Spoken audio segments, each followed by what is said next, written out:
مدرب ولفرهامبتون البرتغالي اجى على الدوري السعودي الموسم الماضي. فانت بتحكي عن اسماء كبيره يعني في الدوري، يعني مشهوره في الدوريات الاوروبيه، بتترك الدوري الاوروبي بتيجي. مش بس المال الموضوع، هم بياخذوا مصاري هناك وبياخذوا مالك كويس ماشي، يمكن اعلى في الدوري السعودي، ولكن انت بتخاطر في مهنيتك يعني، او بتخاطر في مستقبلك الكروي بمقابل انك تيجي على السعوديه. لا، في شيء صح قاعد بيصير، في خطط او رؤيه. حتى جيرارد، حتى اسماء كثير قاعدين بنسمع بنشوفها في الدوري السعودي قاعده بتدرب. طيب، في بعض الأسماء يعني انعرض عليها مبالغ وعقد كبير وهم بآخر خلينا نحكم حياتهم الكروية ورفضوا، زي الكولومبي كوادرادو. يعني شو اللي دفع زي هذا لاعب انه يرفض؟ يعني برأيك انت يعني اندفع له يعني راتب مبلغ كبير، انت بتحكي عن 8 ملايين، وكان اخر راتب له 2 أو 3 مليون، دفع له ورفض، بقي بده يضل بانتر ميلان. شوف، اذا رجعت قبل كم من يوم لتصريح كلوزا على سافيتش، صرح انه يعني انا اخترت في اخر عمري اني اروح العب في ايطاليا لاكتساب بعض يعني انا بحسها شوي يعني مبالغ فيها، ولكن ان نحكي شو صرحوا، لاكتساب لغه جديده اللي هي الايطاليه ويستفيدوا منها اولادي، بالحرف الواحد حكاها يعني. فانا بهاجم اللاعبين اللي بيروحوا طب ما دام انت بتهاجم اللاعبين يعني شوي كان بتحسوا شوي التصريح.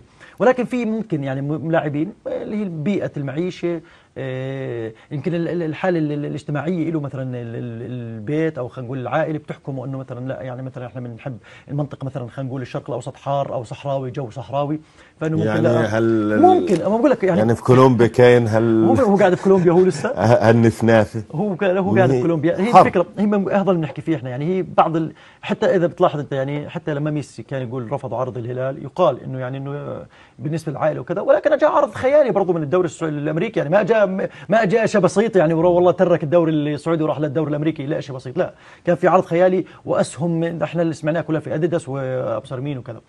فالفكره انا بعتقد يعني انه الخوف من التجربه، الخوف من مكان مثلا جديد، في منهم ممكن يعني نرجع بنقول ممكن راحه البال له، او مثلا خلاص في منهم بتشبع مثلا، بيركز مثلا خلينا نقول على العامل الاقتصادي انه يشتغل او كذا. فبعض الاسماء قلت لك هاجم اللاعبين اللي راحوا على الدوري السعودي وهم كبار بالعمر كمان يعني، حتى يعني في سن التقاعد هاجمهم يعني. حتى بقول لك كلوزا يعني قال انا، حتى ايسكو قال انا لسه بعطي، ايسكو الاسباني قال وهو بيلعب مع فريق درجه رابعه، كان الموسم الماضي كانه درجه ثالثه او شيء. تخيل لوين يعني انت لاعب بيهاجم. اذا في شيء، في يعني انا بعتقد في نقمه، في ممكن مثلا يعني ما بدنا نحكيها عنصره لا، للموضوع، هو مش ولكن عنصرة. تعصب شوف، هو تعصب دخول مجموعة، هو الدخول صعب، هذه هي فأنت ممكن. دخلت بقوة وفرضت اسمك بقوة، ولا يستطيع أحد من الموجودين مش في هذه متقبلين لسه المجموعة. الفكره هاي هم، مش هي متقبلين، مش قادرين مش متقبلين الفكره هاي، يجاروك، مش هذه هي. قادرين حتى يعني بدك فترة لما العقلية يقدروا يتقبلوا إنه في لاعب لازم نخطفه قبل ما يعرف عنه الهلال أو النصر أو الأهلي أو. فأنت وتواجدك الجديد هو اللي عامل، خلينا نحكي، قلق كركبة. فعندما تحدثنا في المقدمة إن كنا لا نشعر ونحن نعيش على خط الاستواء، فشمس الدوري السعودي يتسببون الآن خوفا منها ومن حرها. دكتور، إذا لاحظت قبل فترة رئيس برشلونة راح زار قطر وعمل قالوا جولة سياحية، وهي كانت أصلا جولة اقتصادية رسمية يعني. قبل فترة، قبل كم من سنة كان يهاجمهم على فكرة، هو نفسه رئيس برشلونة لابورتا كان يهاجم لما قطر رعت القميص برشلونة، هاجمهم. صحيح. ووصفهم بأقبح الأوصاف يعني. صحيح. بتتذكر ولما سالوه انك انت رحت على قطر معنا انت قبل فتره حكيت عنهم 1 2 3، قال لهم يعني بالعربي الفصيح انه زي ما بيقولوها انه الحاجه وما تقتضي، وبعدين هم هسه صاروا السوق، هم القويين، هم الاقتصاد ماسكين وكله يعني.